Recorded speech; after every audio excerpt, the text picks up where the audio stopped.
Amis téléspectateurs yu Kadioractu TV amis internautes yu La Dépêche TV ñu ngi leen di jaajëfal di leen nuyu di leen wax dalee nag jàmm ci li nga xamante ne mooy seen nouvelle rubrique les grandes interviews les grandes interviews nag ba leen ko déggee muy li nga xamante ne mooy ay émissions yoo xam ne danañ ko indil ñu déjee ko nag li nga xamante ne mooy les 4 nouveaux maires yi nekk Thiès ak ki nga xamante ne mooy moom lañ tabb ci bopp conseil départemental. ñu bëgg am waxtaan bu yaa ci li nga xamante ne mooy campagne bi nga xam ne battre nañ ko fii à Thiès mais également waxtaan ak ñoom ci seen programme yi nga xamante ne moom lañ nama amal fii ci Thiès ngir li nga xamante ne moo jëm ci seen i politique pour askanu Thiès li nga xamante ne mooy émission bi nag dañ koy bokk ak ki nga xamante ne mooy sunu naataango Aliou Diakhaté Aliou asalaamaaleykum.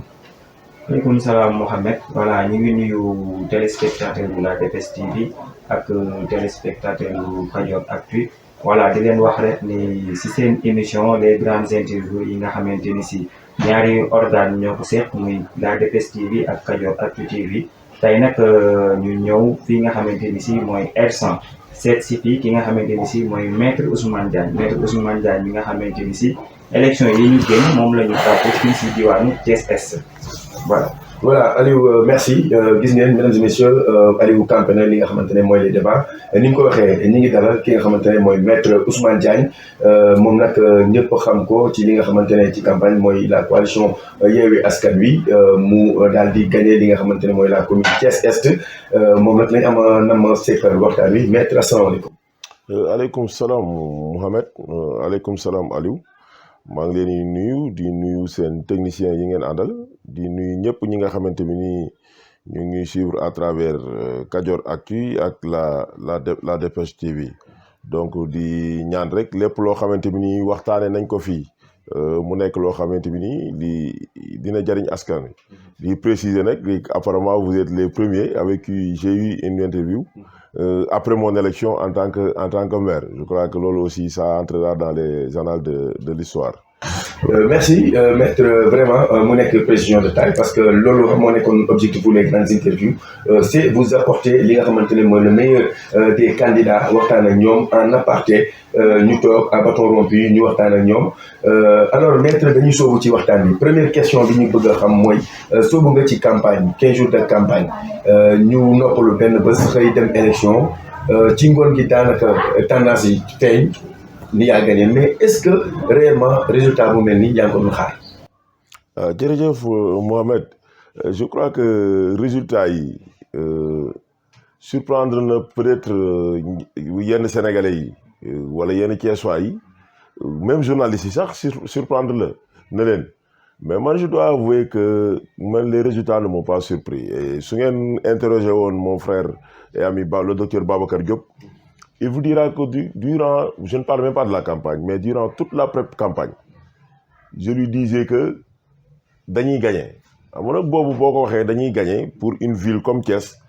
nga xamante ni historiquement réew mi moo ko daan gagner le parti présidentiel bu ak waa Benno Bokk Yaakaar jël deuxième ñoom ñaar bu ñu ñëwee ni dañoo boole seen doole moo tax ñu daan ree di wax naan ñoom ils sont à 80 à 90%. Donc même ñi nga xamante ni ci ñun lañ far muy la conférence des leaders les membres de la conférence des leaders ñëw nañ fi caravane mais même ñoom ils croyaient pas que nous pouvions gagner ñoom croyaient pas que nous pouvions gagner d'ailleurs peut-être loolu moo tax sax ñun Thiès au niveau de Thiès nous n'avons bénéficié de qu'un moyen personne ne nous a soutenu nous avons battu campagne avec les moyens de bord même la coalition au niveau national joxuñu ñu 1 franc. Même su fekkee léegi dégg nañ ñi joxe nañ ci zone yi nga xam ne xalaatoon nañ ni war nañ faa gagner mais Thiès bokku ci Thiès kenn joxuñu dërëm nous avons battu campagne avec les moyens de bord mais dans la solidarité parce que dañ doon mutualiser suñuy force suñu bëggee def déplacement pour seeti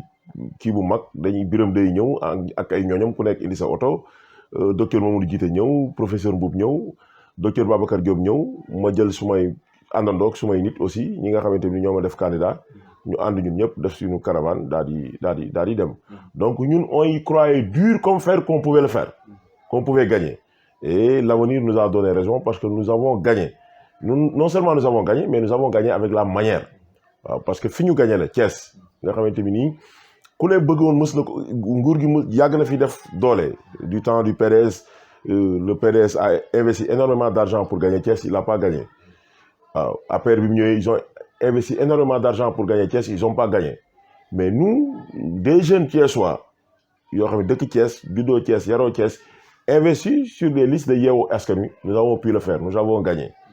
Et loolu on y croyait nekkul une surprise pour ñun xëy na ñeneen ñi la surprendre mais ñun ñu nekkoon ci terrain bi di dem ci kër nit ñi di waxtaan ak ñoom séq ak ñoom jàmm ñun nous savions que nous allions gagner waaw loolu moom nekkul surprise ci ñun. maître wax nga ko sax parce que yaa ngi wax li voilà si élection yi voilà doon ngeen dem di seeti nit ñi si élection yi dañu seetlu que ni seen coalition bi nga xamante ni si mooy Yewwi Askan Wi dafa préféré def ay visites de proximité def ay contacts directs avec les populations voilà bu ñu xoolee yeneen coalition dañu ràññee que ñoom dañuy def ay caravanes voilà yooyu nag yéen nag da ngeen a préféré def li nga xamante ni si mooy contact direct avec les populations léegi ñun li ñu bëggoon a xam mooy yéen lu tax ngeen jàpp ni loolu moo nekkoon voilà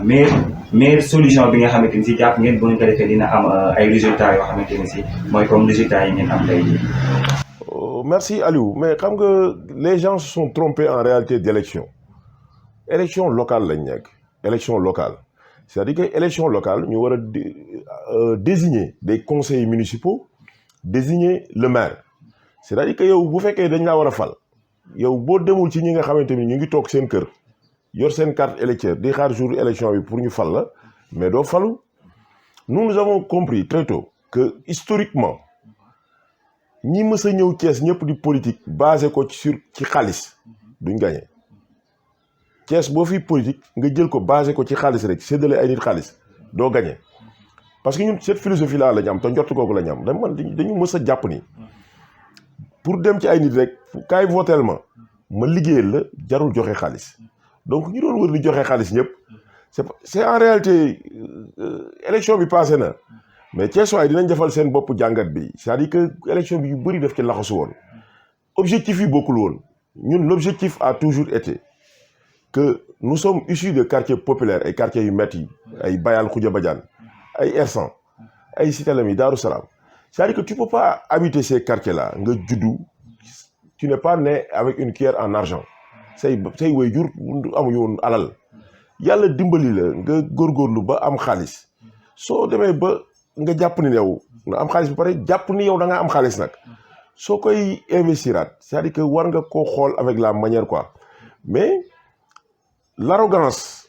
l'exhibition avec laquelle certains candidats moom lañ doon battre campagne je crois que ça a même fini par exaspérer certains Thiessois ñun nag nous avons préféré parce que ñun dañu jàpp ni mënoo dëkk ci quartier yu métti yi di jël yenn xaalis yi même bu fekkoon amuñu ko sax mais même buñ ko amoon duñ ko defee noonu moi si j'avais 20 millions je ne les investirais pas dans un concert quand même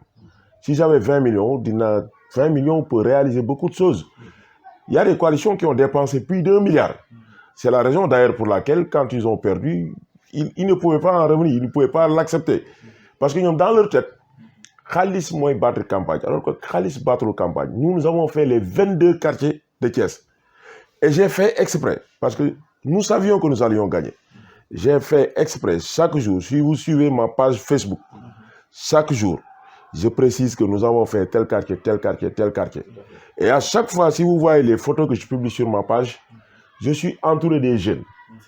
des femmes et nous marchions nous n'étions même pas dans des véhicules dañuy dox dañuy ñëw ba benn koñ cité Ibrahima Sarr balaa ba ñu gaaree suñu oto ci terrain bi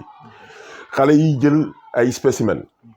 dugg ci kër yi ak le programme ñun tamit ñu dugg ci kër yi bu ñu ñëwee fekk suñu yaay suñu papa salaamaaleykum yaay booy salaamaaleykum papa waa coalition Yewwi Askan Wi dañu ñëwoon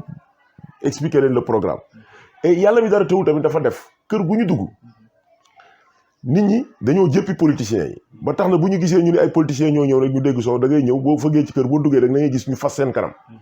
mais suñu nee coalition Yewwi Askan Wi rek nga gis ñu defarwaat toog daan ni yéen moom jaroon ngeen ni campagne ñun ñoo nee nañu votel et c'est l'occasion de remercier les jeunes qui nous ont accompagnés pendant cette campagne-là parce que Mohamed nous avons vu dans certaines coalitions li ñu doon def il rassemblait beaucoup de jeunes d'ailleurs beaucoup de jeunes loolu taxoon ñu doon dem foofu t-shirt casquette à gogo soo demee ñëw ñu jox la entre 5000 et 2000 francs tous les jours nous les jeunes qui nous accompagnaient on ne leur donnait absolument rien du tout parce que yoruñu ko woon mais ils sont venus avec conviction avec dévouement avec loyauté et ils se sont battus à nos côtés. Donc pour dire tout simplement que ce n'est pas l'argent du mooy fal nit xaalis du moom mooy fal nit bu fekkoon ne xaalis mooy fal nit nguur yu bëri duñu daanu distribuer de l'argent ne saurait constituer un programme politique programme la Yewwi Askan Wi am ba pare ñu xam ni nit ñi ñooy voté yor seen i carte électeur nekk seen biir kër ñu dem dugg ci kër yi waxtaan ak nit ñi et jour élection bi vous avez vu la mobilisation exceptionnelle parce que de mémoire élection locale daawul am yenn mobilisation yi mais boo xoolee élection bi ren mobilisation bi nga xam ni population yi def nañ ko nga xam ni y avait cette aspiration là au changement et on espère tout simplement que aspiration au changement boobu nga xam ni moom la population yi am ba tax ñu fal ñu yàlla bu yàlla tas seen yaakaar. voilà maître léegi dañuy wax ci leneen mooy li ñuy wax investiture yi parce que yaa ngi ci coalition Yewwi Askan Wi dañu gis ni coalition la boo xamante ne bëri na ay cadres yu si ne donte ne ñun dañuy for tout le temps ci wéy bëri ñu wax ni maître ci 4 candidats yi moo ci gën a représentatif parce que moom tout le temps am na base boo xamante ne da ko téye ci loxo mais qu'est-ce qui a été le facteur déterminant bi tax yow ñu investir la à l'est comme candidat majoritaire. Oh, merci Mohamed. Non, là, moi-même, je ne saurais dire. Hein. Non, très sincèrement. Xëy na li nga wax ni xëy na ñoom moom lañ jàpp yaakaar ak xëy na peut-être ñoom am nañ ay moyens yu ñu defee enquête pour xool parce que la coalition Yewwi Askan Wi aussi il faut pas oublier que c'est pas une petite coalition. Parce qu'une coalition boo xam ni suñu xarit suñu Serigne Moustapha Sy Khalifa Ababacar Sall Ousmane Sonko Barthélémy Diaz pour ne citer que cela docteur Babacar Diop Malick Gakou ñooñu ñëpp nekk ci ay Soxna Aïda Mbodj c'est pas une petite coalition donc ñoom du n'importe qui la ñuy jël jiital ko mu nekk seen candidat et d'ailleurs vous le savez mieux que moi man je ne milite pas dans un parti politique j'avais un mouvement ALT mouvement de soutien sous la bannière duquel noonu lañ demee woon élection locale en 2014 mais j'avoue que la coalition Yewwi Askan Wi quand même les moyens de sélection des candidats ont été extrêmement démocratiques képp fu ñu fa jox ndombal tànk rek c'est de manière démocratique et le consensus a toujours prévalu amuñu woon sax siège on a battu campagne sans avoir de siège parce qu'on n'avait pas les moyens de payer un siège au début bi ñuy def pré-campagne ñi def suñu investiture on se réunissait chez Ablaye Sall ou bien ici ou bien à la case des tout-petits quand un poste était en jeu dañuy wax kan moo bëgg poste bi ñi bëgg poste bi yëkkati seen loxo ñun leen dem leen ngeen waxtaan et souvent bu ñu génnee dem waxtaan ils arrivaient toujours à par un consensus à ce que les autres se retirent au profit d'un autre ci même bi ñu may choisir bi ñuy ñëwee bay choisir mandataire bi ñu ni man maay mandataire bi c'est à l'unanimité que j'ai été choisi ñu ñëw ci le choix du candidat pour la commune de Thiès-Est là aussi il y avait beaucoup de candidats mais biñ ñee nañeen dem waxtaan les 6 candidats sur les 8 ñoom ñëpp dañuy su fekkee ni Maître Diagne mooy candidat bi ñun on se retire à son profit d'ailleurs ça m'avait énormément surpris agréablement surpris d'ailleurs parce que xawma lu ma defal ñooñu te mosuma leen wax ni dama bëgg ñu jàppale ma mais ñoom ñëpp à l'unanimité ils ont c'est des candidats de grands partis ñu ni ils préfèrent se retirer pour man kenn rek moo fa desoon un ami et frère moom amoon une position ni dafa bëgg moom jàpp na ni mën na nekk candidat bi te mën na gagner te effectivement moom tamit bu nekkoon candidat jàpp naa ni sax mënoon na gagner di kii mais à la fin mu ni il a préféré se retirer à mon profit et donc loolu mu nekk loo xamante ni ça m'avait énormément touché parce que yaakaar rek lañ amoon ci man et je les remercie au passage parce que c'est pas facile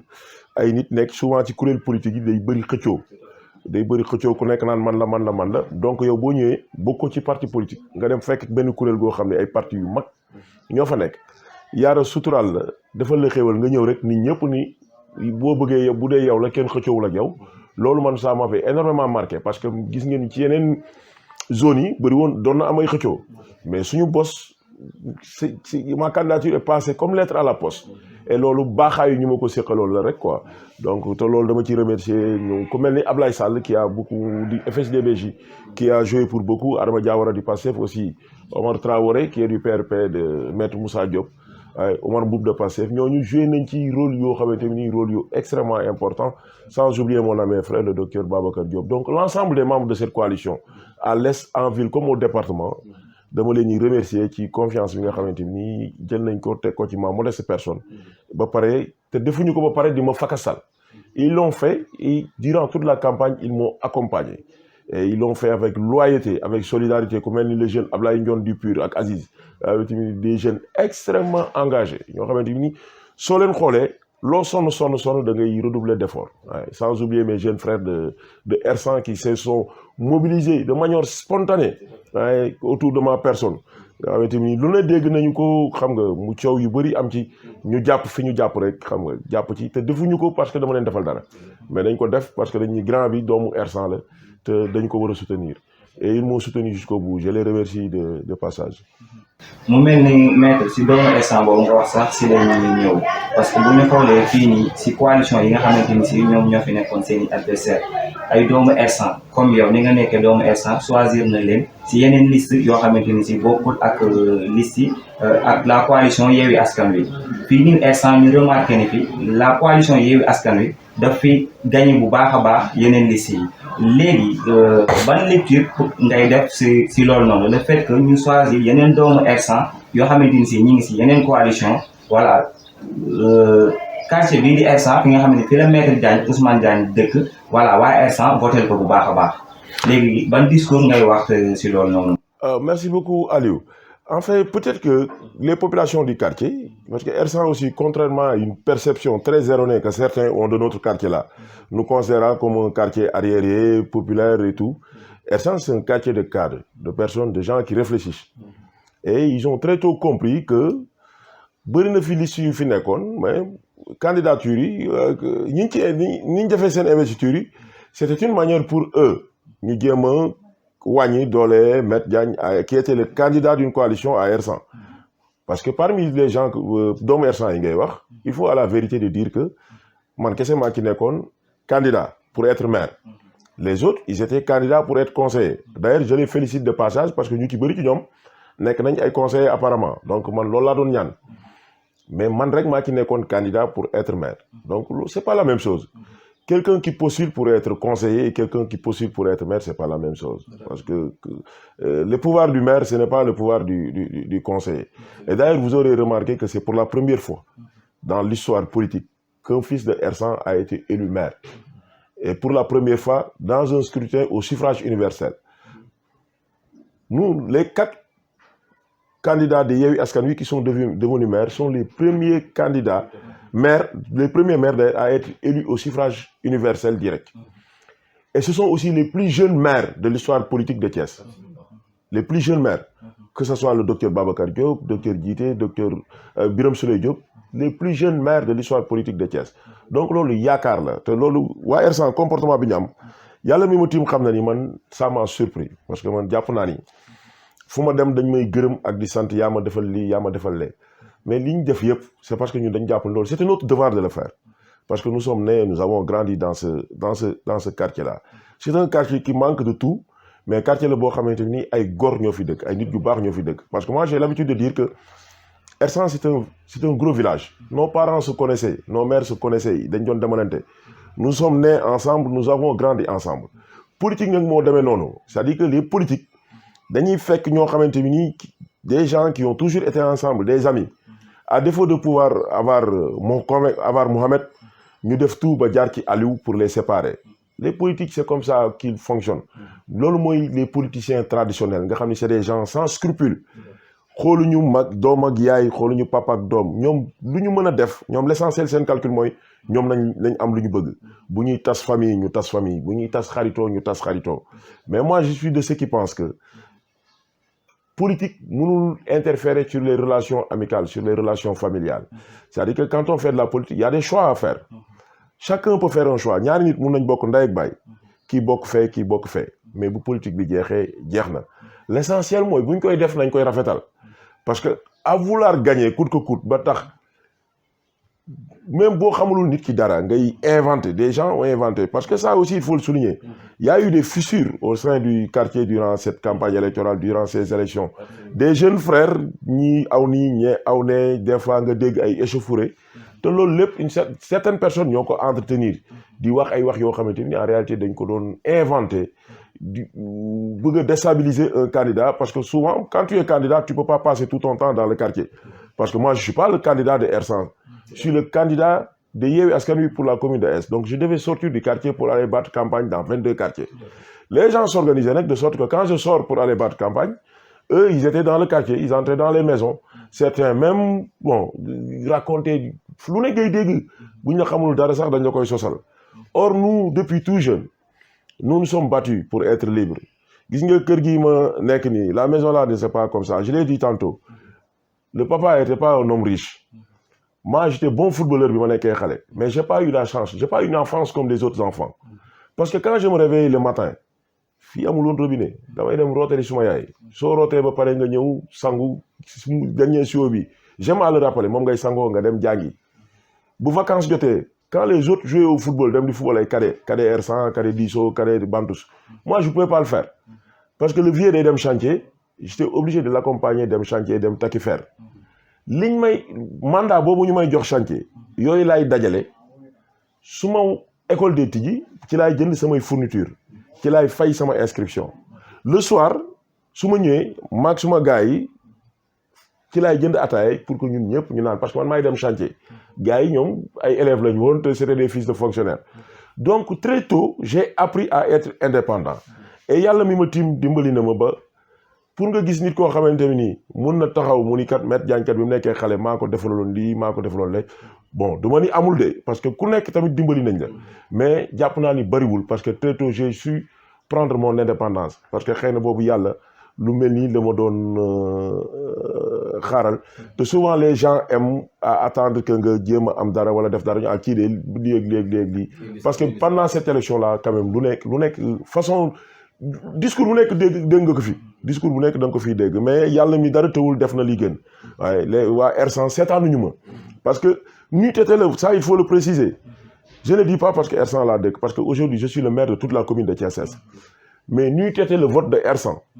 élection bi duñ ko gagné d'ailleurs vote R100 bi moo tiital yenn candidats yi ba am na ci benn candidat boo xam ni moom pourtant centre de vote bi mu voté nous savons tous qu'il a fait un transfert d'électeurs un grand transfert d'électeurs il y a eu 11 000 électeurs qui ont été transférés à Thiès loolu amul sax Dakar te centre de vote am boobu il a dépassé les autres coalitions de plus de 800 voix mais personne ne l'a contesté personne parce que dañoo jàpp ni foofu centre boobu koñam la mu gagné ko ak 800 voix man jàpp naa ni normal na parce que koñam boobu ni ñu ko xamee wuñ ma ko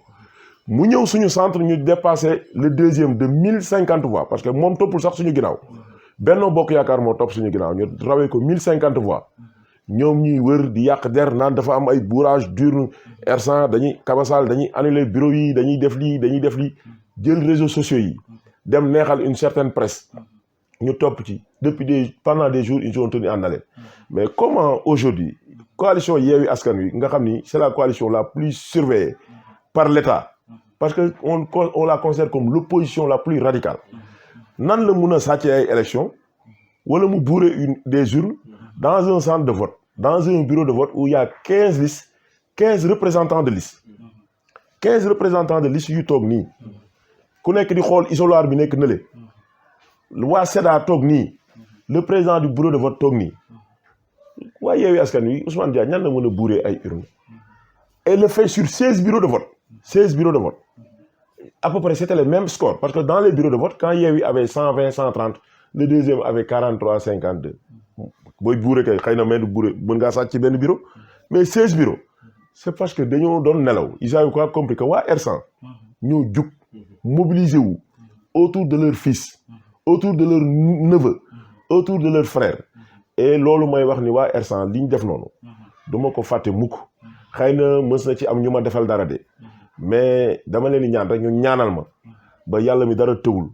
bañ ñoo dévier de notre chemin parce que yéene ak gi ñu am ci R100 yéene gi ñu am ci Thiès Est bi ba yàlla dimbali ñu ba yéene googu ñu mën ko mottali ci jàmm ak salaam. li nga wax léegi li koy firndeel mooy à 23h le jour du scrutin defe naa ne buntu kër gi personne na dell ba nit mënu fee dugg. Absolument. Pour montrer le soutien bi nga xam ne les R103 amoon nañ ko à ton égard. Mais dañuy wax ci quartier Thiès ci kii Thiès Est la circonscription mu nekk 22 quartiers. Donc quasiment la moitié des bureaux de vote des centres de vote da nga ko gagné. yeneen yi nga nekk en ballottage favorable soit da ngay ñëw deuxième ou rare mooy yenn centre yi nga ñëw sax troisième. pourquoi une telle confiance selon toi des Thiessois ñi nga xam ñoo nekk ci commune Est. Non, en fait, c'est juste que les Thiessois, comme nous, parce que nous motivons, nous sommes des enfants de quartiers populaires. Nous ne pouvions plus continuer à croiser les bras, by des politiciens professionnels. Voilà, nous savons que les Thiès votaient, ils voulaient gagner. Parce que nous avons dit nous avons parce que ici, les Thiessois ont compris que ces listes-là, c'était les listes du pouvoir. Que ce soit qui est le deuxième ou qui est le troisième, c'était des listes financées par le pouvoir central. Dañoo bëggoon bu kay gagnewul kii gagné mais Thiessois ils ont compris leur jeu les Thiessois n'ont pas été dupes et ils ont fait le choix de la coalition Yewwi Askan Wi bu nga xam ne daf leen ñëw indil leen un programme réaliste et réalisable avec des candidats jeunes yoo xamante ni aussi qui ont un parcours les autres candidats bëri na fi ay candidats du ma ni mus Thiès xamuñu leen musuñu fi def dara de mais kañ lañ leen xam les candidats de Yewwi Askan Wi c'est des gens yoo xam depuis le bas âge bu ñu nekkee xale élèves ñu ngi xeex pour élèves yi ñu dem nekk étudiants yi xeex pour étudiants yi fu ñu mës a nekk dañ doon xeex pour seen communauté ils ont pas attendu comme certains rek nga am sa liggéey yàlla dimbali nga am xaalis rek que tu penses qu'avec de l'argent tu peux tout faire nous on n'a pas été dans cet esprit là c'est vrai que ñu ngi sant yàlla mais on a voulu rendre la monnaie aux Thiessois ñëw engagé wu à leur côté parce qu'on savait que c'était possible de le faire élection yi nit ñi dañ ko daan perte Thiès bu Thiessois yi dañu déclaré woon jàpp ne ñi fi nekk kenn mënu leen fay jëlee mais nous avons compris que c'était possible de le faire et nous sommes allés vers les populations et les populations aussi ont adhéré au projet boo xoolee résultats yi ñu am Darou Salam nga xool résultats yi ñu am Modokan au PDF les 3 bureaux nous l'avons gagné c'est dans Modokan en tant que Modokan que y a eu un ballottage nga dem même Lamane Ngom ak Faye y a eu un ballottage Alelo pour la première fois parce que Alelo en son temps Rewmi moo daan gagné Benno jël deuxième mais Benno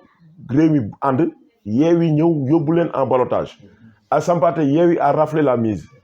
R102 nga xam ni Benno moo ko doon gagné parce que le frère Mamadou ñu ngi foofu la daan nekk di kii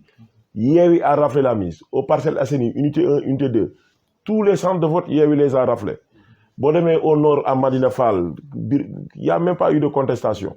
Donc, il y avait une adhésion massive des Thiessois autour de la coalition Yewwi Askan Wi, autour de la philosophie Yewwi Askan Wi. Parce que la philosophie Yewwi Askan Wi, c'est quoi? C'est faire de sorte que li ñëpp bokk, le bien public, ñëpp mën ci gis seen bopp. C'est-à-dire qu'il faut qu'on ñu dépasser eeru dimbali ay nit, ay politiciens yu naan dañuy dimbali ay nit te li ñu leen di jox dimbali wuñ leen seen alal la. Mais bu ñu fexee ba école bi baax. benn parent dootul dem di ñaan ay xaalis pour inscription dootoo ñaan pour jënd fourniture suñu fexee ba santé bi di dox mu am mutuelle de santé yu fonctionnel est-ce qu'on aura besoin di jël ay ordonnances yi dem di ñaan ay politiciens pour jënd ay ordonnances c'est cette forme d'humiliation de chantage exercé sur les populations boobu la ñu bëgg mu jeex ñu fexe ba ñëpp ku ci nekk li nga xam ni mooy sa kii nga mën koo jot la philosophie de Yewwi Askan Wi et c'est ce qu'on a expliqué aux populations et les populations ont massivement adhéré à ce projet à cette philosophie là. waaw maître bu ñu la déggee ngay wax dafay mel ni def nga tuuru commune Thiès Est bu ñu la déggee sax dañ naan maître Ousmane Diagne dafa def tuuru Thiès bu baax a baax fi nga xamante ni si nag mooy sa commune bi nga xamante ni si yow la ñu tabb maire voilà bi nga defee voilà. doxantu si différents quartiers yi nga xamante ni si ñoo nekk Thiès Est am na ay urgence yoo xamante ni si ñoom ñoo leen di xaar léegi urgence yooyu noonu comme maître Diagne bu lee yan urgence la jàpp moo nekk ay urgence yoo xamante ni si une fois mu jël fonction rek day jublu si liggéey boobu noonu. Non, la première chose qu'on fera Aliou c'est-à-dire que on s'attaquera au cadre de vie. Parce que dama koy wax sama gars yi di leen taquiner ma leen di nuyu de passage docteur Djité docteur Babacar Diop Birame Souleye ak doyen Mboup man leen may toon Djité bu le maire de Ouest ni ko Djité yow quartier Grichard yi nga nekk Birame Souleye naan ma non man maa la gën a pauvre ay quartier man ko non Thiès Est li fa amul fenn d'ailleurs les élections l'ont démontré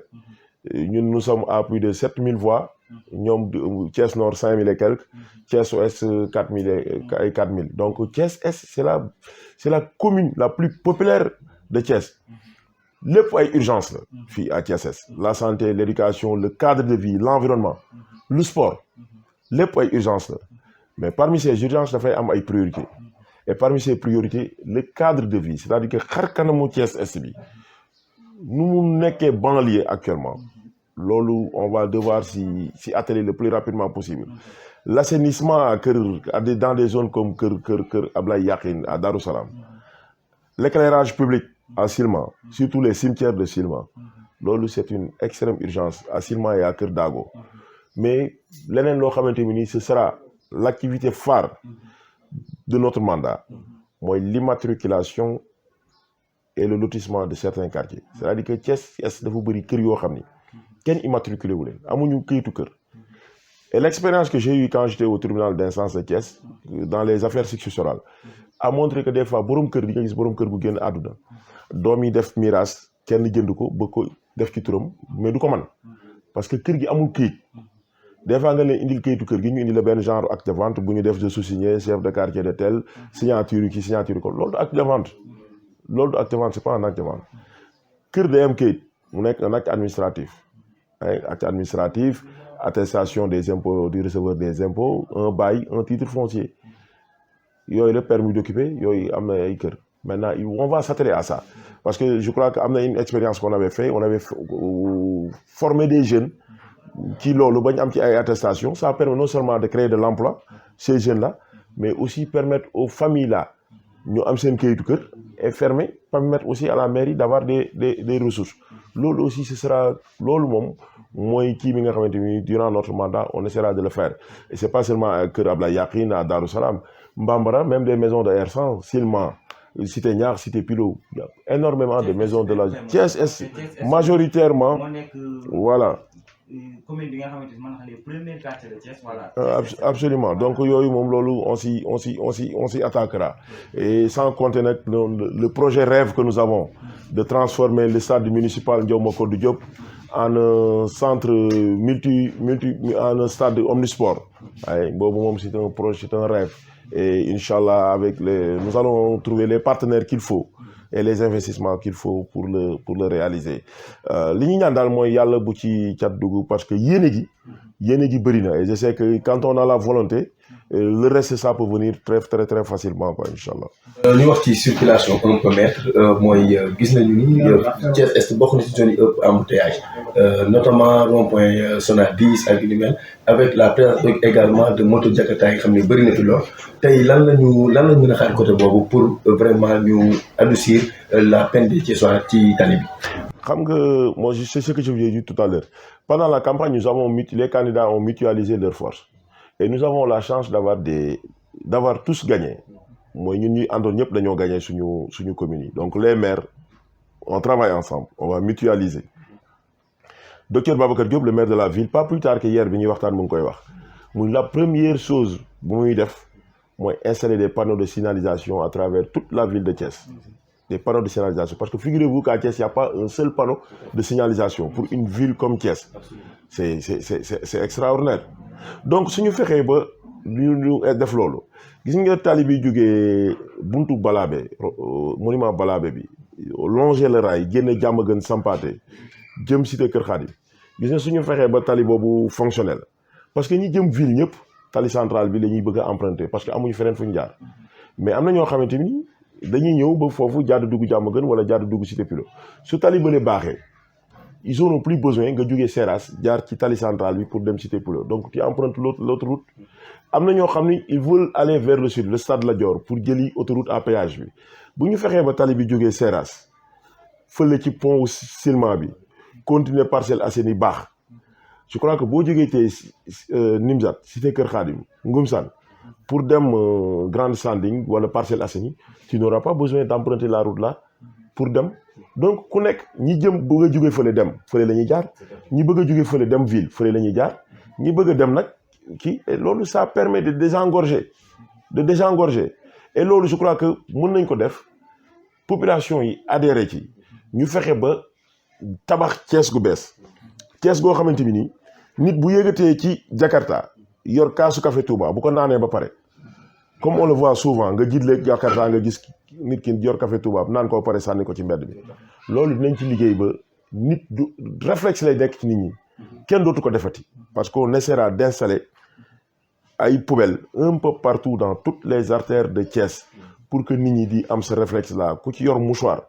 di nga ko téye ba gis poubelle def ko ci ku ci yor kaasu café Touba canette boisson wala xolitu banana di nga xaar ba gis poubelle def ko ci je crois que loolu comme on dit éduquer c'est se répéter on va essayer de sensibiliser tous les Thiessois ñu xam ne li ñuy def Ousmane Diagne mooy le maire de la commune de Thiès Est mais Ousmane Diagne moomul Thiès Est gënu leen a dëkk Thiès Est waru leen a gën a bëgg lu baax à Thiès Est que ñëpp jàpp ci liggéey bi bu ko defee ñu tabax Thiès goo xamante ni Thiès gu bees la parce que ni ñu amee ambition yooyu à Thiès Est noonu la ko docteur Djité amee à l'ouest noonu la ko Birame Souleye amee au nord noonu la ko docteur Babacar amee pour la ville et noonu la ko le président Mamadou Mboup amee pour le département de Thiès donc je crois que Thiessois yi nga xam ne ñoo ñu jox confiance fal ñu suñu jàppee ci liggéey bi bu neexee yàlla d'ici 1 an bu ñuy dem décembre dinañu gis ni xar kanamu Thiès yi mu ngi commencé di changer ndànk-ndànk. maître si programme boobu sax si la ñuy gën a ñëw parce que bu ñu xoolee maire sortant yi nga xamante ni si ñoo fi nekkoon mën nañu wax ni Thiessois yi sonn nañu bu baax a baax ñu wax ko ak ñu ñàkk ko wax voilà yow sax voilà man nga ñu ko confirmer parce que def nga porte à porte si kër yi ñoom ñoo leen defaral ñu lekk mais ñoom ñu koy def aussi dinañ ci mën a am dara de collaboration avec la mairie lekk yi ñuy préparer xale yi aussi dañuy fexe ba mu nekk ay produits locaux yoo xamante ni fi lay nekk donc am na jigéen ñoo xam ne ñu ngi ci quartier yi di yëngu ci loolu ay céréales ak yooyu ñooñu tamit mën cee gis seen bopp. dinañ fexe aussi ba école bu nekk au minimum nga am un bloc sanitaire fonctionnel parce que bëri na école yoo xam ne xale yi bu ñu génnee récréation dañu jéem a traverser tali bi di dem seen kër yi parce que école yi amul ay bloc sanitaire te majoritairement jigéen ñi ñoo nekk ci école yi di jàng donc dañu war a fexe ba école yi ñoom ñëpp ñu am ay toilettes mais ñu créé defar ay toilettes rek bàyyi ko noonu parce que boo ko defee 2 jours 3 jours après nga ñëwaatee fekk mu yàqu on va organiser les dames aussi pour que mu am au moins 2 personnes pour chaque bloc pour que au moins bu xale yi génnee 2 heures de temps bu nekk ñu sotti ndox nettoyer affaire yooyu jàppal bàyyi donc loolu si GIE là aussi ça va lui permettre moom it mu mën a am dara donc non seulement on va dañuy permettre ñu liggéey mais ñu mën a créer wale de l'emploi. Les manques de table-bancs et criards dans des établissements. D'ailleurs, nous avons vu récemment une vidéo qui a fait le tour du Sénégal, du monde, avec l'enseignante là qui avait filmé ses élèves assises à même le sol. Donc, il va falloir renforcer les établissements scolaires en table-banc et surtout les veiller à les moderniser. S'il faut construire en hauteur, on verra, bon, étant entendu que la commune est un démembrement de l'État, on verra avec la direction des constructions scolaires, on verra comment on va plaider pour que les gens puissent construire en hauteur, pour que nous ayons une salle de classe. Parce que c'est inacceptable de trouver dans une salle de classe plus de 100 élèves. Lolu bo fa jangé mën nga jang ba dem ba CM2 te do mën sax bind. Donc lolu bok suñu programme pour l'éducation. Dans le domaine de la santé, nous ferons d'abord l'état des lieux. On a des idées claires par rapport à ça pour la construction de logements pour l'ICP chef de poste, renforcer les pharmacies, construire des salles d'hospitalisation climatisées et fonctionnelles avec du matériel. Il faut au moins chaque centre de santé un électrocardiogramme, ce taux glycémie ak yoyu. Mais on va d'abord faire l'état des lieux pour voir parce que dans beaucoup de quartiers, il n'y a pas de poste de santé. Or nous, on ne veut même plus de ces postes de santé. Nous voulons créer des centres de santé pour que chaque quartier ait son centre de santé. Étant entendu qu'à Thiès, il y a une faculté de médecine qui forme les médecins qui après ne trouvent pas du travail. On verra comment on va faire pour que, au moins pour chaque centre de santé, un médecin il pourra faire les premiers soins. Si la maladie n'est pas trop grave et si maintenant vous faites une maladie qui est grave, on pourra ensuite les acheminer vers les hôpitaux. Et pour les acheminer aussi, on aura besoin d'ambulances. Et je crois que chaque jour, nous avons la diaspora, Thiessoise, di dimbali, mairie, ay corbillard, ay ambulance, mais après, nous savons faire le bagage di jaar. Donc, on va sensibiliser la diaspora et on fera de sorte que la diaspora, nous pouvons faire des affaires pour que quand nous sommes bitim rew, ñu xol ni ñuy organiser ou collaborer ak ñom pour que sen centre de santé yi ñu mën ci japp centre de santé yi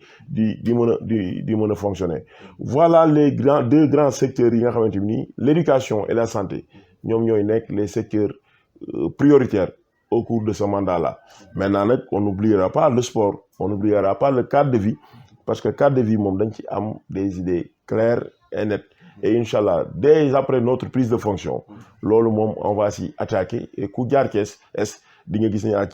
les choses commencent à bouger parce qu'il le faut nécessairement. Maître, dañuy wax ci benn situation boo xam ni dund nañ ko Thiès mooy yéen ci opposition bi ngeen bokk. Naturellement et je pense que ni ngeen gagné du neex li nga xamante ne mooy nguur gi mooy mouvance bi. Gis nañ fi benn xëccoo souvent ci ñi nga xam mooy collectivités yi nga xam ne ils n'appartiennent pas à la mouvance souvent nguur gi di leen xeex ci yenn festes ñu war a mën a am pour liggéeyal askan wi est-ce que loolu yéen a ci bàyyi xel parce que defe naa ne Idrissa Seck bi fi nekk amoon na problème boobu ak li nga xamante ne mooy nguur gi gis nañ ko aussi à Dakar avec Khalifa Sall est-ce que yéen a ngi bàyyi xel également cet aspect-là ci li nga xam mooy ngeen war a dérouler seen programme. Jërëjëf Mohamed, je crois qu'il va falloir que nguur gi tamit ñoom ñu intelligent. Je vous ai dit tout à l'heure que la commune est un démembrement de l'État. Bien vrai que ñoom teguñu ñu fi askan wi ñoo ñu voté ni ñun yéen lañ wóolu pour ngeen doxalal ñu. Ku ne xam na ni budget maire yi li fi nekk nii pour l'instant loolu tax koo bëri mais il y a énormément de ressources à Thiès contrairement à ce que les gens tentent de nous faire croire. Il y a des niches d'argent qu'il va falloir aller chercher et loolu am nañ ci ay xalaat parce que am nañ ay xarit yu nekk ay aux impôts yu domaine au trésor yoo xamante ni war nañ ñu affaire yi fan la nekk fan lañ war a dem pour jëli mbiri pour jëli xaalis bi pour mën a liggéey Thiès duñ fi nekk nag ñu nekkuñu dans cet état d'esprit là de dualité ou d'affrontement avec l'État central. On n'est pas dans cet état d'esprit-là. Nous avons été élus par les Thiessois pour travailler pour cette ville, pour la développer. Donc nous irons vers toutes les personnes vers qui nous devons aller, y compris l'État. Maintenant, les Sénégalais, les Thiessois seront témoins. En tout cas, nous, li nga xam ne moom war nañ ko def dinañ ko def su fekkee nag l'autorité moom mënul ràññee ba xam lan mooy politique bi ak lan mooy administration bi bu boobaa Sénégalais yi ñoom ñooy juger parce que je crois qu'il y a un temps pour la politique il y a un temps pour le travail et je crois que le temps de la politique est passé maintenant il va falloir se lancer dans le travail parce que contrairement à certains ñun cette consécration là nous ne la concevons pas comme un privilège ou bien un moyen de s'attirer des honneurs mais nous la concevons comme un sacerdoce c'est un défi man de bi nit ñi di tàccoog di fecc man damay toog sama canapé bi mais du ma nelaw damay tiit parce que je me suis dit que ñii ñëpp jug votel ma Cité Lamine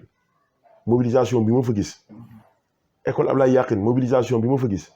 école Alilo keroog bi ma fa duggee ci ngoon gi cette lueur d'espoir que je lisais sur les yeux des gens bu ma duggee école Kaba Sall bu R100 nit ñi ni ñu yuuxoondoo doomu koñ bi ñëw na ak problème yi ma gis ci koñ bi yëpp dama ni lii saway lii lu liggéey bu metti mu ñuy xaar donc lii dañ ko concevoir comme un sacerdoce donc lépp luñ ci war a def si suñu diggante ak nguur gi pour que population yi coono yi ñu nekkee coono yooyu allégé wu dinañ ko ci def mais nag nous la ferons sans faiblesse aucune dans le respect strict des textes des lois et règlements qui organisent les collectivités, les rapports entre les collectivités locales et l'État. waaw maître mu mel ni sax si problème yooyu noonu nga souligné dafa am fii nii di R100 muy le CM de R100 muy doléance boo xamante ni si bu yàgg la mooy CM R100 bi ñoom amuñu ay locaux yoo xamante ni si parce que boo xoolee dañu tasaaroo si ay différents établissements. Voilà te yow seen xam nañ que ni éducation dañ siy lii bu baax a baax. tey jii voilà yàlla def na yaay nekk maire Thiès Est bi te CM R100 boobu noonu voilà nekk na vieille doléance boo xamante ni si. askan wi voilà yàgg nañ si léegi en tant que maire voilà maître Ousmane Diagne nan la fas yéene doxale pour que doléance bu yàgg bii nii pour que waa R100 mën a fàtte loolu jàll si leneen. Merci beaucoup Aliou. Je crois que nous ne le ferons pas simplement pour R100. C'est vrai qu'avant on n'était pas maire. Donc on était fils du quartier et tout ce qui concerne le quartier, nous nous interpeller directement. Et c'est l'occasion de remercier et de féliciter Grand Talla Diagne qui habite enseignant qui habite R100. Parce que lui c'est le père de ce projet-là. Grand Bousson qui projet construction au CEM R100. Je disais dans un entretien il y a quelques jours que CEM Diamaguène bi ñu jàngee ñun nous avons été la première génération au CEM Diamaguène à y avoir fait la classe de 6e jusqu'en 3e avant CEM Diamaguène centre de formation professionnelle lañ leen doon à ay salle de classe des fois école Jules Sagna ay ci ñu leen di tuddee les Palestiniens. C'est le principal Assane Ndiaye qui s'est battu avec les moyens de bord ba ñu tabaxal ko CEM Diamaguène bi. Donc le CEM R100 se trouve dans la même situation. Le CEM existe administrativement mais géographiquement on arrive amuñu des locaux. On a négocié pour que école Mayoro Fall mooy l'école maternelle publique pour ñu jéem a boole l'école maternelle publique ak la case des tout petits réfectionné ko pour que xale yu ndaw yi ñoom ñëpp àndandoo dem jànge foofu. Mais certains parents d'élèves à tort ou à raison ont pensé que effectivement historique l'école maternelle c'est un patrimoine parce que bëri na ñu fa jànge Mayoro Fall tey jii ay kilifa lañ ci dëkk bi que buñ ko jël nañ jéem a xool beneen espace. Maintenant nag l'État avait demandé à ce que ñu trouver un espace buroon nañ sax ay kër pour jéem a jënd pour tabax mais malheureusement gisuñu espace parce que R100 manque d'espace pour construire un CEM. Finalement on s'est rabattu au champ de course fidèle de case tout petit bi am na espace bu ñu fa identifié boo xam ne mën nañ fa construire le CEM en hauteur. Maintenant nag les techniciens du ministère se sont déplacés pour venir voir. Le budget est disponible mais c'est le sous-préfet de Thiès Sud qui a dit que foofu course bi le champ de course espace bi ministère des sports le dépendre que mënul délivrer autorisation de construire sans que le ministre l'y autorise. Donc fi mu toll nii la construction du CEM le démarrage des travaux de construction du CEM de R100 est suspendu à la signature du ministre des sports. Ministre des sports kese moo ci des moom la ñuy xaar bu ministre des sports ñëwoon lundi signé préfet sud signé autorisation de construire travaux yi commencé ñu tabax CEM R100 bi. Donc nos amis de l'autre camp de Benno Bokk Yaakaar yi dëkk ci koñ bi ñoom ils avaient dit que ils avaient saisi leur ministre le ministre en son temps pour lui dire d'intervenir auprès du ministre des sports pour que mu mën a autoriser mu mën la construction du CEM. Depuis lors nag ça doit faire ay 1-2 mois. Xam naa ni ñàkkul ni ñoom tamit comme ay politique lañ dañoo nekkoon ci campagne beeg yooyu et la Coupe d'Afrique aussi n'a pas facilité la chose parce que le ministre des sports day dem campagne Coupe d'Afrique mais jàpp nañu su ñëwaatee surtout que tey position yi dafa changer en tant que maire nous l'interpellerons. S'il faut se déplacer pour aller le voir nous déplacerons pour aller le voir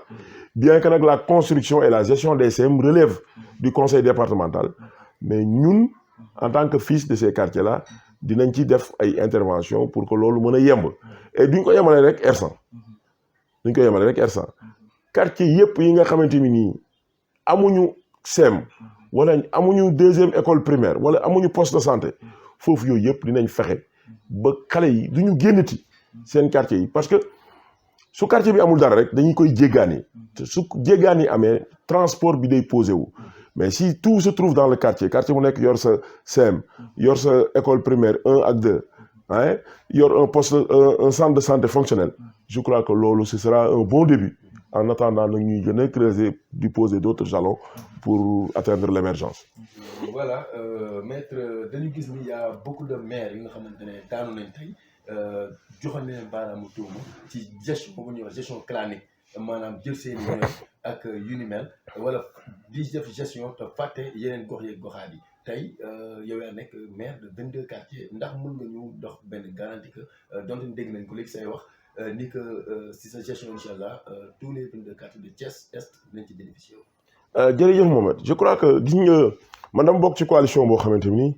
man loolu su ma ko bëggoon a def sax waa coalition bi duñ ma ci bàyyi coalition Yewwi Askan Wi je crois que ñun maires yi les maires élus ku ci bëggoon na ñëw di indi ay gestion clanique ak yooyu waa coalition bi dañ la fa bàyyi parce que am nañ fa ay nitu dëgg yoo xamante ni nii j'aime bien taquiner mon frère Ablaye Ndione du PUR un jeune vraiment engagé dynamique extrêmement intelligent et plus que patriote ñoom fu ñu la waree wax dëgg dañ lay wax dëgg et c'est de ça dont on a besoin d'être entouré de gens qui nous disent la vérité qui ne nous flattent pas bu ñu gisee nga teg pas foo xamante moo doo ko fa teg ñu ne saa kat fii nga teg sa tànk moom nekkul lu baax parce que loolu moo ñu mën a dimbali askan wi moo ñu fi teg askan wi teguñu ñu fi pour que ñu dàq ñi ñee indi woon jël suñu mbokk indi leen teg loolu moom je crois que man de tout mon parcours j'ai toujours évité de le faire waaw di utiliser des relations ou bien des positions de pouvoir pour placer des parents ou bien pour placer son épouse ou bien pour faire ceci ou pour faire cela parce que la conscience c'est le meilleur des juges xam nga tu peux tromper les gens di def ay affaires alors que tu n'es pas tranquille mais man j'aime à être tranquille avec ma conscience c'est-à-dire que bu ma defee mbir rek conscience des fois les gens me disent sama jabar yow da ngaa gaaw a nelaw fu ma tëdd damay nelaw parce que quand je fais des choses je les fais naturellement et j'essaie d'être quitte avec ma conscience waaw donc yooyu moom pour vous rassurer que am na ci yoo xamante ni moom ku ñu ciy xaar dooñu ci fekk et je crois que ku gis li xew Thiès xam ni les Thiessois là les jeunes là yu ñu àndoon ak ñun bu ñu ñëwee def comme ñi fi nekkoon def ñu def ñu comme ni ñu def ñu fi nekkoon rek et je crois que 5 ans yàggul donc ku ci nekk ci ñun ku bëgg a ñëwaat fii dans 5 ans di défendre un bilan je crois que un bilan pour pouvoir défendre un bilan il faut faire quelque chose mais boo deful dara ay waxi kese dañ naan léegati kese naxuli bëy ku ci liggéeyul boo ñëwaatee à l'heure du bilan tu feras face aux Thiessois donc de ce point de vue là je peux rassurer les Thiessois que loolu moom du nekk loo xam ne ñu ko def d'ailleurs démb bi ma tëddee la première idée que j'ai eue pour la commune de Thiès je crois que on va mettre là-bas une boîte à idées boo xamante ni ça nous permettra Thiessois bu nekk je ne parle même pas des conseillers des membres de la coalition mais les autres Thiessois ku ci am sa xalaat bu bindi lettre ñëw ci boîte à idées ba dugal ko fa boo ko defee le maire bu dina koy mën di jàmbar di xam nit ñi lan la ñuy wax parce que ki ñaan le plus petit citoyen il doit avoir son mot à dire parce que nit ñëpp mën nañoo jaar ne fekk nekkee am na leneen moom lu mu gis et tous les points de vue sont importants je crois donc de ce point de vue là soyez rassurés. Mesdames et messieurs mu nekkoon maître Ousmane Diagne le nouveau maire de la commune Thiès Est mu ñu amoon ko nag ci li nga xamante ne mooy seen émission les grandes interviews comme ni leen ko waxee muy sa première sortie depuis que résultats yi génn ñu nommé ñu fal ko li nga xamante ne mooy maire de la commune de Thiès Est maître Diagne kon li nga xamante ne mooy sunu entretien jeex na lan mooy kàddu yi. jërëjëf Mohamed jërëjëf Aliou maa ngi leen di gërëm bu baax di nuyu ñi seetaan ci la DPS TV ak Kajooractu di wax rek ni les élections sont derrière nous waaye ñun dañu Thiessois yi ñoo ñu wóolu fal ñu donc bëri na ñu doon concourir d'ailleurs beaucoup de candidats nous ont appelés au téléphone pour nous féliciter je viens avant l'émission j'ai raccroché avec le grand frère Abdou Mbow hier le frère Maodo Malick Mbaye m'a appelé pour me féliciter Pape Mamadou Gningue notre grand frère aussi de R100 qui fait la fierté de tout le quartier ñoom Ablaye Fall ñoom ñëpp ñi nga xamante ni dañu nekkoon ci yeneen camp yi ils nous ont appelés pour nous féliciter loolu dafay wane rek ni au-delà de la politique nous sommes des frères te gagné woon ou ñàkk gagné parce que je ne m'étais pas engagé pour uniquement gagner je savais que j'allais gagner mais même su ma gagné wul woon R100 laay fi laa dëkk te kenn mënuñu fi génnee donc bu ñu xëyee fii la ñuy xëyee dem donc ñuy wax ni rek élection yi passé na que y a eu des camps qui se sont dégagés mais loolu c'était dans le cadre de la politique maintenant la phase des élections terminée on ira vers tout le monde que nit ñi ñëpp bokk ndey bokk bàyyi dellu mel ni ñu meloon ñu xam ni lii politique la woon rek mais la politique jeex na politique moom c'est des choix à faire ku nekk da ngay def choix mais bu choix bi passé ñu xam ni maintenant nag on a une commune à gérer on a un maire à accompagner le maire aussi a des gens sur lesquels il doit s'appuyer njaboote ñëpp boole ñëpp sans distinction bañ fi nekk naan kee moom a voté loon kee voté lu ma nous ne sommes pas dans cette dynamique là nous allons tendre la main à tout le monde nous sommes ouverts à toutes les idées ñëpp ñi nga xam ni ay conseillers ñu nekk ci maire bi et on va le commencer par ce quartier-ci parce qu'il y a eu beaucoup de fissures pendant la campagne dans mon quartier ay clans se sont dégagés et nous allons essayer de recoudre toutes ces fissures là aller vers tout le monde tendre la main à tout le monde ñu xam ni au-delà de la politique nous sommes des frères nous sommes des parents et la famille est plus important la famille moi je suis quelqu'un qui tient foncièrement à la famille nit mënul am ci àddunaam lu ëpp famille am la politique yooyu yëpp dafay jeex nit mënul am ci àddunaam lu ëpp ay xaritam la politique yi yëpp dafay jeex donc c'était le message que je voulais lancer et encore une fois di remercier les Thiessois et les Thiessoises qui nous ont fait confiance et particulièrement les membres de la coalition Yewwi Askan Wi et ma nouvelle famille parce que j'ai appris à y connaître des personnes des dames de valeur des femmes de valeur et des doyens de valeur may ñaan yàlla ni yaakaar gi ñu am ba taxawal coalition boobu ñu jëm ko gën a consolider parce que les Thiessois nous attendent au tournant que lépp loo xam ni mën na fragiliser suñ coalition bi ñu éviter koy def ñu gën ko renforcer dans l'intérêt exclusif des Thiessois dans l'intérêt exclusif des Sénégalais jërë ngeen jëf. Merci mu nekk un message vraiment très responsable du maire Ousmane Diagne Aliou Diakhaté ça a été vraiment un plaisir ñu ko animer li nga xamante ne mooy les grandes interviews lan mooy kàddu gi bu comme l'émission tire à sa fin. waaw Mohamed dañuy commencer par remercier notre nouveau maire maître Ousmane Diagne di ko ñaanal li nga xamante ni si confiance bi nga xamante ni si moom la Thiessois yi am ba teg ko si loxoom confiance boobu noonu voilà mu def loo xamante ni si voilà dina tax Thiessois yi nga xamante ni si fal nañ ko voilà ñu am si une satisfaction totale parce que tamit aussi réussite am moo nekk réussite ñun ñëpp voilà dina ñaanal rek maître voilà yàlla na la yàlla jàppale si yéen bi nga xamante ni si voilà mi ngi sa loxo voilà di remercier tamit aussi suñu téléspectateur la DPS TV ak Kajoor Actu di leen wax ni nii la voilà grande interview comme niñ ko defee ak maître Ousmane Diagne mi nga xamante ni si moo féete fii si commune est bi noonu lañ ko fas yéenee defee tamit aussi ak yeneen maire yi nga xamante ni si tànn nañ leen tamit si yeneen zones yi. Merci Aliou amis téléspectateurs yu Kajoor Actu TV amis téléspectateurs yu la DPS TV loolu la indiloon tey ñuy jaajëfal maître Ousmane Diagne pour li nga xamante ne mooy conférence bi mu def si ñaari organes yi accordé nous sa première sortie di ko ñaanal également yéen bi oyof di associé ci ñaar nga xam ne Aliou def na ko mais également di ko ñaanal suñu borom ubbi xelam ba li nga xamante ne mooy mission bi mu assigné wu suñu borom defal ko succès bu rëy mais également ñu leen di jaajëfal ci topp bi ak déglu bi di leen wax ni rek jeexagul dina leen toppal docteur Babacar Diop docteur Mamadou Djité mais également Birame Souleye Diop ci li nga xam mooy grande interview mais également seeti li nga xamante ne mooy conseil départemental pour indi leen li nga xamante ne mooy seen i programme ak lan ngeen mën a xaar ci li nga xam mooy seen i politique ñu ngeen di jaajëfal bu baax a baax di leen ñaanal kenn leen jàmm